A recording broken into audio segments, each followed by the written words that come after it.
e foarte, foarte tare. Sunt o grămadă de activități. E o experiență faină. Eu vreau să mai mergem. Mâncarea aici este foarte bună. Mi se pare foarte fain. Salutare și bine v-am găsit la un nou vlog! Noi suntem familia Mateș, adică Pau, Sara, Melissa, Scarlett și Amza. Și astăzi suntem pe croazieră.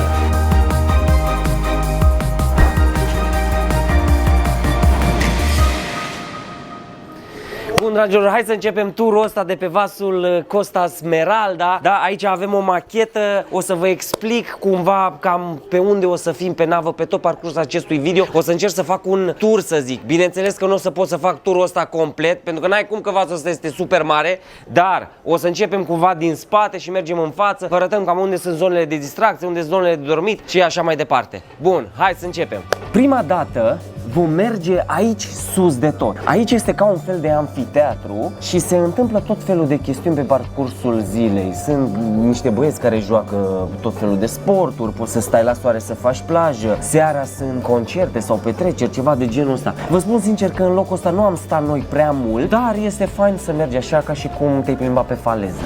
Suntem în spatele navei, din nou un amfiteatru pe 3 nivele, deck 16, 17 și 18, de fapt chiar 19, că mai este un etaj chiar acolo sus. Acum nu este lume aici pentru că activitățile sunt mutate în altă parte, dar aici este foarte vie zona asta pe timpul zilei.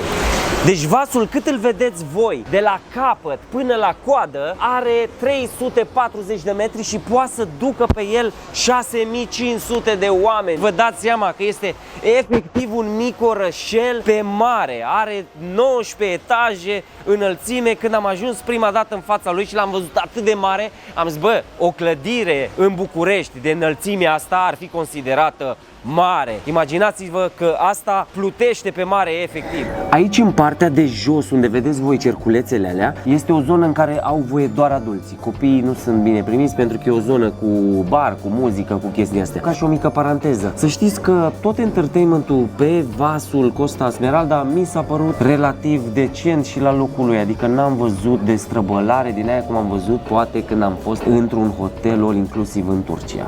Am închis paranteza și să știți că ăsta este un loc în care poți să vezi foarte de aproape cum lasă dâra aia de apă, soarele și cum apune soarele în spate. Este o zonă absolut superbă. Deci acum suntem în spatele navei, este impresionant cum se vede de jos în sus. Poți să vezi toate cabinele cu balcoanele. Aici este o zonă în care au acces doar adulții. Copiii n-au voie pentru că trebuie să fie și zone în care să fie numai adulți. Cei care vin fără copii vor să se simtă că n-au venit într-o familie în excursie și dacă vin cu bătrânii, iar bătrânii nu vor să vină să audă nepoți și așa mai departe. Nu știu, asta e imaginația mea pur și simplu. Dar ideea este că este o zonă faină dacă vrei să vii să bei o cafeluță dimineața sau seara să stai la un suc, ceva. Aici e o zonă foarte faină. Acum o să mergem la partea asta de sus, din spate până în față, care sunt de fapt nivelele, cum am zice, deck 16, 17 și 18, da? Urci cu liftul până la 16, iar apoi intri pe scări și ajungi în zona asta de piscine și de sta la soare, de relaxare pe timp de zi.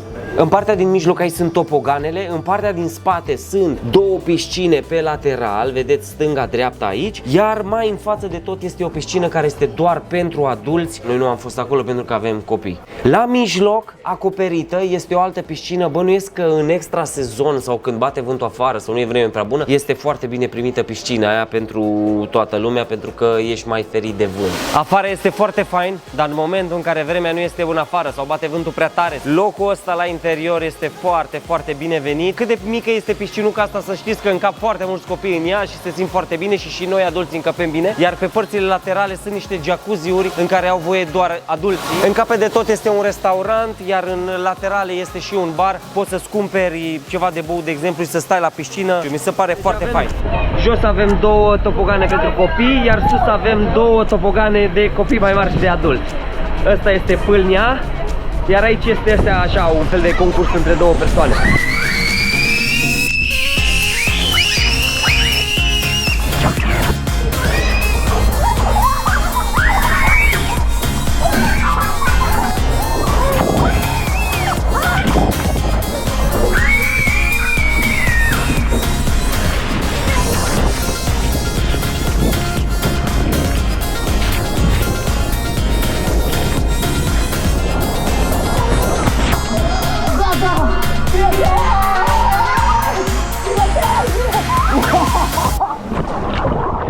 Deci aici în spate este deck 7. Iar dacă vedeți voi, roata vasului este un culoar, să zic, este o faleză, să o numim așa, pe care poți să mergi și poți să stai la plajă dacă vrei. Iar între partea de sus și partea de jos sunt locurile de dormit, sunt cabinele. Cabina noastră este pe partea cealaltă, undeva în zona asta, și avem balcon și asta este foarte fain. Asta este un culoar. Pe partea stângă sunt camerele pare, iar pe partea dreaptă sunt camerele impare. Noi stăm la 12.214. Turul camerei l-ați văzut în vlogul anterior. Dacă n-ați văzut vlogul anterior, vă las un link în descriere ca să mergi să vedeți primul vlog de pe croazieră. Simți că mergi pe mare? Nu se simte deloc că mergi pe mare. Deloc. Adică dacă închizi ochii, ai impresia că ești într-un hotel sau acum chiar am impresia că sunt într-un spa undeva pe pământ. Dar nici pe timpul nopții, singurul motoraș pe care îl mai aud așa în pernă, din când în când seara că sunt obosită, mă pun și aud așa un motoraș. Cred că e ceva sistem de prin vapor, abar n-am. Nu se simte deloc. Și eu am rău de mare în general și acum n-am simțit nimic, niciun rău, nimic. Pot spune că și dacă ai bebeluș aproape nou născut, poți să vii cu el aici. N-ai nici un stres. Ai și mâncărică de bebe. Am văzut pe un panou că este chiar serviciu de babysitting ce îl poți achiziționa. Pe lângă că sunt programe pentru copii, de lași copilul la spațiu de joacă, ai și pentru teenager. Melissa și cu ăștia mai mari s-au dus acolo, s-au împrietenit deja și-au găsit niște români, prieteni. Mi-am luat niște cărți la mine, dragilor, dar n-am apucat să citesc. Pentru că au fost prea multe activități și tot câte ceva apărea. Nu mi se pare că poți să te plictisești, mai ales pentru că în timpul zilei ai de explorat câte un oraș superb. Înainte să fac acest video, am lăsat un mesaj pe Instagram cu întrebarea ce să filmez într-un video în care vreau să fac turul vaporului, ce te-ar interesa să vezi, ce te-ar interesa să știi. Și foarte multe întrebări au fost legate, bă, dar nu vă plictisiți pe vapor acolo o zi întreagă, ce poți să faci atâta? Dragilor, vă spun că nu ai cum să ai parte la tot ce înseamnă entertainment pe vasul ăsta, pentru că sunt foarte multe lucruri de făcut. Locul ăsta se numește Colosseum. De exemplu, la momentul ăsta este The Voice of the Seas. În seara asta foarte mulți oameni au participat la preselecții și o să fie ca un fel de karaoke la nivel înalt. Îți dai seama, din 6.000 de persoane câte sunt pe vaporul ăsta, or fi ceva cântăreți, nu? Sunt multe show-uri cu dansuri. Ieri am fost la unul, a fost foarte fain pentru că era o ață atârnată de tavan și era o fată acolo care făcea scheme și se dădea peste cap și alta lângă care cânta o piesă care o cunoșteam și eu cântam așa și a fost foarte fain, m-am distrat. După cum unii dintre voi știți, pentru alții este o chestie nouă, eu am lucrat cel puțin 10 ani în industria asta de entertainment, am fost în turnee și am organizat tot felul de chestii legate de muzică și de video și așa mai departe. Bun, acum eu din perspectiva asta de cunoscător, ce vreau să spun este că jos pălăria la echipa care organizează din punct de vedere tehnic și artistic tot ce se întâmplă pe vasul Costa. De ce zic asta? Pentru că este atât de bine făcută treaba asta cu sunetul, cu luminile, cu ecranele, cu dansatorii, cu tot felul de chestii, de scena se ridică, se modifică și pe lângă asta, tot ce se întâmplă aici se filmează și se transmite live în tot vaporul, inclusiv pe televizor în cabine. Deci este ca un fel de platou de televiziune, să zic așa, care vă spun, m-a dat pe spate. Zic, așa ceva să existe într-un hotel sau pe un vas, este... What? E foarte, foarte tare. Deci noi suntem la Vocea Mării. Zici că e unul la unul cu Vocea României. Ăștia s-au luat după noi. Mamă. Și știi ce? Am fost într-o seară, a zis o seară de karaoke, nu știu ce, și când am intrat înăuntru acolo, era cineva care îmi spune, haide, participă și tu, oameni de-ai lor, de acolo. Erau audiții. Audiții, exact. Erau audiții pentru momentul ăsta. Eu am zis, Cum ar fi să mă trezesc acum aici? Noi acum suntem la etajul 7, adică deck 7 și Colosseumul este pe 3 etaje, 6, 7 și 8. Pe timpul serii aici se umple de oameni și este ca o zonă de spectacol, după cum ziceam mai devreme. Bun, deci aceasta este zona de lifturi. Avem 3 lifturi pe stânga, 3 lifturi pe dreapta, iar zone ca aceasta sunt 3. Una în fața navei, una la mijlocul navei și una în spatele navei. Iar ca să-ți dai seama unde anume ești la lifturi, în care zonă, în față, în spate sau la mijloc, ai niște semne, cum ar fi spatele, mijlocul și fața navei. Iar dacă vrei să afli cum să te duci spre fața navei, pur și simplu orientarea triunghiului îți indică zona în care trebuie să fie vârful navei. aici pe vas sunt o grămadă de activități. O să zic că copiii nu au cum să se plictisească. Acum câteva zile am avut aici un show, Vocea Mării, și așa de fain a fost. Copiii s-au simțit foarte bine și noi, tot felul de activități, mâncare bună.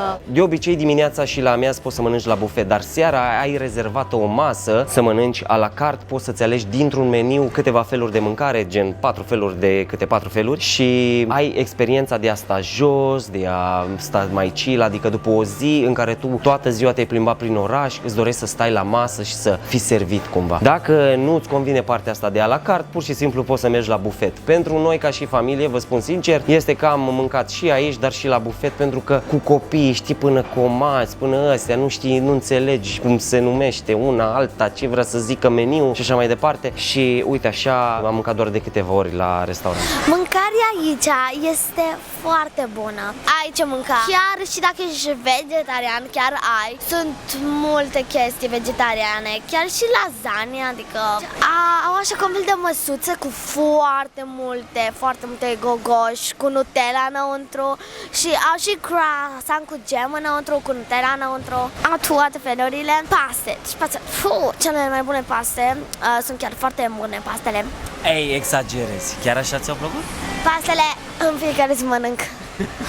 Deci mai iau și ciorbă, bunii mănâncă ciorbă aproape mereu. Mai iau și pește, piept de pui, vită, au și salate, au și așa un pic de prăjiturele, au ceai, au apă, au suc de portocale. Deci au la fel ca un hotel.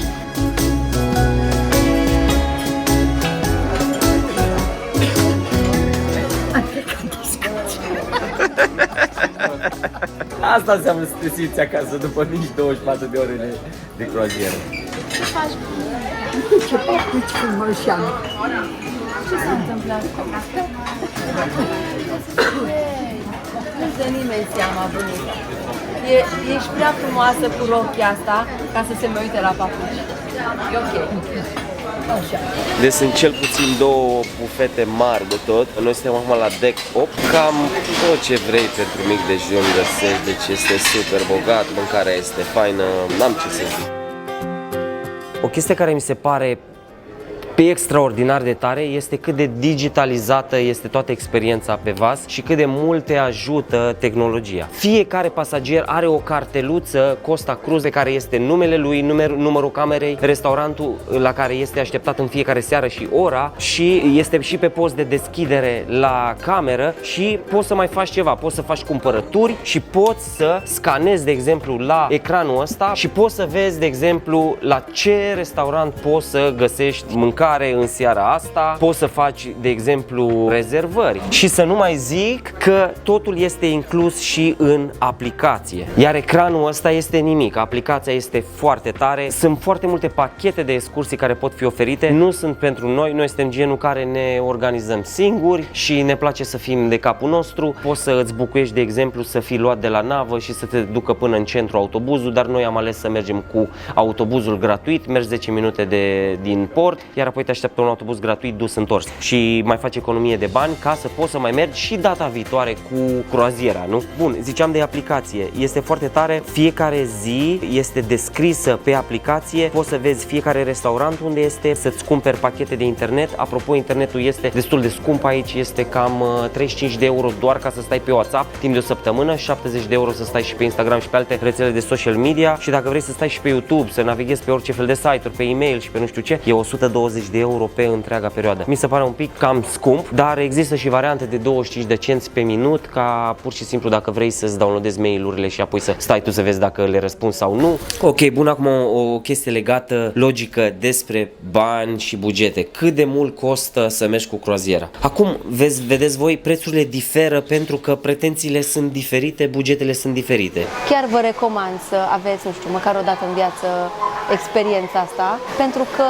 mi se pare destul de accesibil, adică dacă îți permiți să mergi la un all-inclusiv în Turcia, să zic, îți permiți să ai și o experiență pe vas. Și e o experiență faină. Eu vreau să mai mergem. Cel mai bine tu trebuie să intri pe site pe croaziere.co, așa am ajuns noi prin agenția asta, ei sunt reprezentanți la 34 de companii de croazieră, adică cumva pe scurt tu ai un prieten din România care este reprezentant al companiei de croazieră, iar prețurile pe care ei le au pe site, pe www.croaziere.co, sunt exact aceleași prețuri pe care le practică companiile. Tu o să vezi acolo multe croaziere, sunt zeci de mii de combinații de la multe companii, plecări din diferite orașe, diferite perioade, diferite pachete, diferite tipuri de cameră. Ideea e următoarea. Ceea ce ați văzut voi în video acum este ceva gen mediu, să zic, nici nu e ceva de lux, nu e ceva low budget. Pe o cabină interioară, adică nu ai cu vedere cum stau eu acum pe balcon, da? Prețul este de cabină interioară pornește de la 600 de euro, 600 și ceva de persoană. Aici se calculează de persoană pentru că, de exemplu, familiile cu copii nu plătesc. What? Copiii au gratuit. Cum se întâmplă asta? Plătesc taxele portoare. De exemplu, cabina pe care o avem noi, să zicem 2 adulți, 2 copii, bineînțeles că noi suntem mai mulți, da, una dintre ele, ar fi la 1000 și ceva de euro de adult, iar copiii, cei 2 copii, să zic, din cameră, așa, au plătit 150 de euro în plus doar taxele portoare. Și undeva tot pachetul e undeva la 3000 de euro. Cu pachetul mai cruz, adică ai mesele asigurate și băuturi, cafea și parte la tot entertainment-ul, adică doar chestii de astea de mâncare. Nu e ultra inclusiv să ai și băuturi alcoolice sau ce știu eu ce. Deci e un pachet care te descurci cu el, este super, ultra perfect. Acum vezi, dacă compari cu Turcia, unde te duci și stai într-un loc, tot pe acolo sunt prețurile, condițiile sunt tot aceleași și aici aș zice, nu știu dacă e clasificat cu stele sau nu, dar aș zice că e undeva la 5 stele condițiile care sunt la cum am umblat noi. Dar sunt vase și mai low budget. Sunt vase mai mici care ai condiții super faine, adică nu știu, pe mine m-a spart, m-a impresionat foarte tare toată experiența asta. M-aș fi mulțumit și cu ceva mult mai mic, să zic, știi? Dacă ai pretenții mai mari și îți permiți să mergi, poți să mergi și în Antarctica. Croaziere.co are și chestii de genul ăsta, sau să mergi în Caraibe, Royal Caribbean, sau în Bahamas sau așa mai departe. Adică combinațiile sunt foarte multe.